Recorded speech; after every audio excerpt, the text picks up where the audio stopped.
Darlings, it's Mummy, Sybil Brunson, and here we are, Halloween night of 2021, a gorgeous night just outside of Philadelphia along the main line. I mean, if this isn't like a pre-Raphaelite sky right now, it's not at all like October, except for all of the brown leaves everywhere. Mummy's garden is still sort of puttering along as best it can, the echinacea, the blanket flowers. Even the little verbenas are trying. Morning Mexican gold are blooming. Look at my echinacea. Look at these wonderful, wonderful rudbeckia. Anyway, you can see that Mummy's garden took a bit of a beating. I've been pruning back on the peonies and the iris and transplanting the iris and building my little stone wall bit by bit. There's my little pumpkin. You can't see that it's lit right now, but it is. And here's candy for the children coming by. We're not going to answer the door tonight because we're actually going to be filming.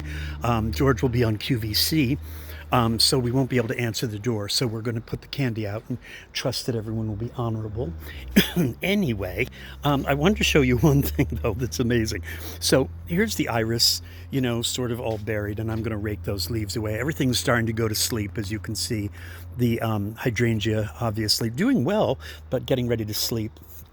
Mummy's kabuki bonsai topiary tree experiment has been doing well. The birds are getting their bird seed. No one's coming for the suet. I don't know where the catbirds are. But you can see that everything is sort of puttering along here. It's a wonderful neighborhood. I just love living here. And of course, we've shown you repeatedly the mountainside that we live in and on. But this is what I wanted to show you. This is just outrageous. I don't know what's going on. Climate change. These were the irises that were given to me earlier in the summer. A neighbor had a pot of them on her back deck, and she decided that they had gotten too big for the pot, and she knew that I was gardening here and was a new resident, and so she brought them by with my friend Vidya, and they gave them to me, and I plopped them in this end piece. The end of the driveway was just weeds, and I put them in, and they bloomed beautifully and were gorgeous and lovely. And of course, these were all purple irises and mixed irises, and that incredible yellow that was the chrome yellow iris was right here. But this is what's a killer. These threw another set of blossoms, and you can see there's a spike there, there's a spike here, there's another one, and this one bloomed today on Halloween morn. This is what I woke up to this morning. So all I can assume is that while these irises are all doing what they're supposed to do, Siberian irises and regular irises, this must be a Halloween iris. Bloomed, died back, and then has rebloomed again, almost as if it is an iris of the undead. Yes, the power of the iris of the undead is that people will not believe in it.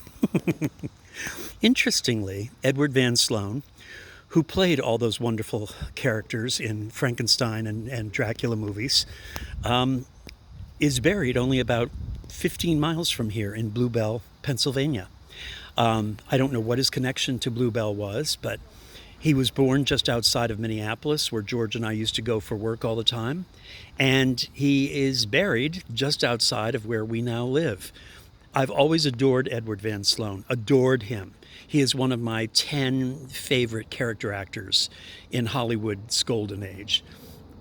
And it's so ironic that I have traveled and been repeatedly so many times to where he was born, and now I live just a matter of a half an hour from where he was buried. So for Edward Van Sloan, this is my Halloween iris. I dedicate this iris to you, sir. You have delighted me since I was very, very, very, very little. And so again, the power of the Halloween iris is that people will not believe in him. Come, Count, I have something very interesting to show you. Everybody, happy Halloween. Remember to be in the world and of the world. To be present, to be mindful, and to be grateful to all the beauty and joy that's around you and to the loved ones. And of course, remember that everything you see and smell and touch and taste and hold in your hand and your heart, it's all borrowed. It's all only borrowed.